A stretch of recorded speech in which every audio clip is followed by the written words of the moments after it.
If you thought this summer flying season was bad, you better buckle up. The Labor Day weekend, nearly 13 million of you are expected to fly from a U.S. airport.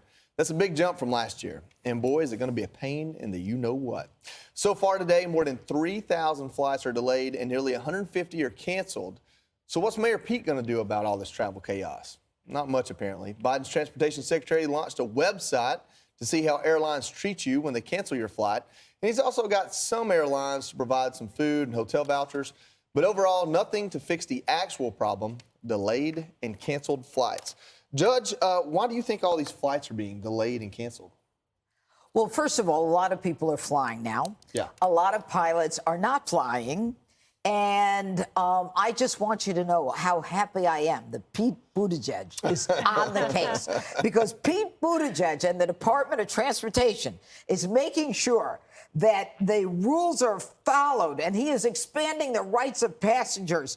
And if they delay you, you get a meal. Or $10, which will buy you a drink only and not a meal.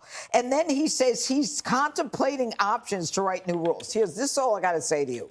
You have to go to the Department of Transportation website if your flight is delayed, or if you're waiting on the tarmac. You should get like $300 or something like that. I forget what it is. And it goes, you go check on the dashboard, each airline, because the airlines owe you money. Don't just say, you know, gee, my airline got canceled. You may be able to get money. They're canceling flights knowing that they'll just pack the next flight. Yeah, it's not fun. I fly Delta way too much because I would like to be home more, but I work in New York and live in Georgia. That's the price I pay. I don't mind it. I like flying on Delta. The pilots we get it. You want to get something from Delta. No, we love Delta. We're just trying to be judicious here. It's great. Jessica, when we look at Mayor Pete, not one airline's been fined so far, and there's an opportunity to do that. The way the rules and regulations are, it was hard for even me to understand, but I guess kind of by law they should offer you a cash voucher back, but they're only offering flights. What can Mayor Pete do? What should he do, or what can he do? Well, it seems like it has to be two-parted. One, doing something about what the airlines are doing, and they got tons of bailout money also. Yeah, you're right. I mean, this is the question we're asking, you know, about what's going on in schools, what's going on with the airlines. You get, you know, millions and millions and billions of dollars. Spend it properly and make sure that you have people understand the pilot training program takes longer than, it's not like just hiring someone off the street, but as you were explaining to me in the green room, they should have been prepared for this, because this was something that's been brewing for a few years, and then obviously during the pandemic it kind of hit a higher octane there. So you have to make sure that people are taken care of, give them the cash vouchers, make sure they get meals, hotels. I mean, that's one of the biggest problems, that people get stranded in a city where they don't live, and then they have to go rent a hotel room for the night, which, you know, is not cheap. So needs to be on both sides of that. Well, Jessica didn't fully answer my problem here, but Kaylee, I want to ask you, when we talk about why this is happening, I live in Deltaville. That's why I'm so nice to them. Those are my neighbors. All the people that work on the planes and fly the planes live there south of the airport where I'm at. And this problem has been brewing for a while. One of the things that happened was that airlines took PPP money under the auspice of not laying anybody off, but then they incentivized their pilots to retire so they could get them off their payroll, but they took in money they didn't have to pay back. So should these airlines have to pay some of that PPP money back? Yeah, I mean, it's a great point. They tried to have their cake and eat it too, and that cake happened to be taxpayer dollars. And here we are, you know, $54 billion later. But don't worry. I mean, to the judge's point, Big Bad Buttigieg, he's on the case. Big Bad Buttigieg, he made a dashboard for us this weekend. When you think dashboard, you think an interactive website, my flight's delayed, let's go on the Buttigieg dashboard. Normally, you can't print a dashboard. This is the dashboard. It's literally a chart, a poster board that you would create that has all of the airlines listed with checks and with X's as to whether they offer refunds, offer meals.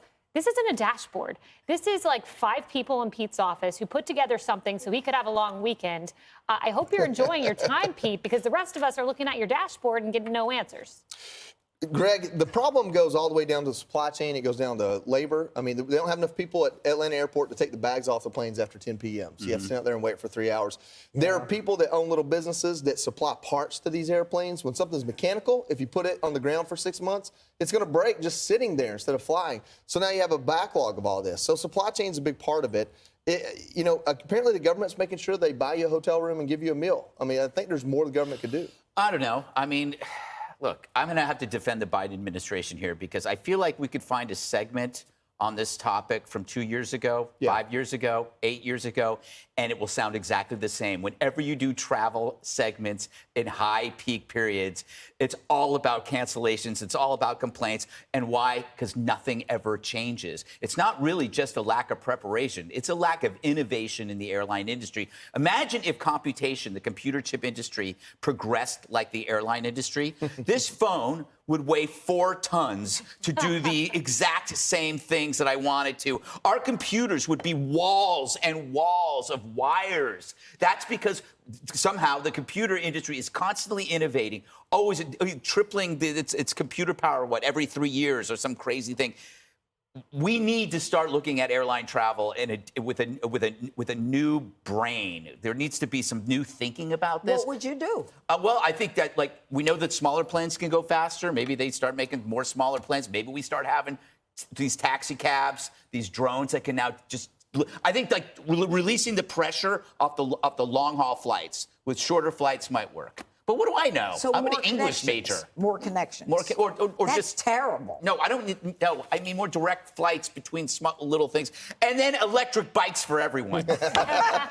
There you go. Well, I'd need 3 wheels on my bike. So anyway, listen, if you're sitting at home, read the fine print. Those airlines owe you more than they're giving you. All right, coming up next, don't go anywhere. The fastest is right here. Hi, everyone. I'm Brian Kilmeade. I want you to do me a favor. I want you to click to subscribe to the Fox News YouTube page. This is the only way that I know for sure that you're not going to miss any great commentary, any great news bites, any great interviews coming your way on Fox. You can get it all here on YouTube. So subscribe right now.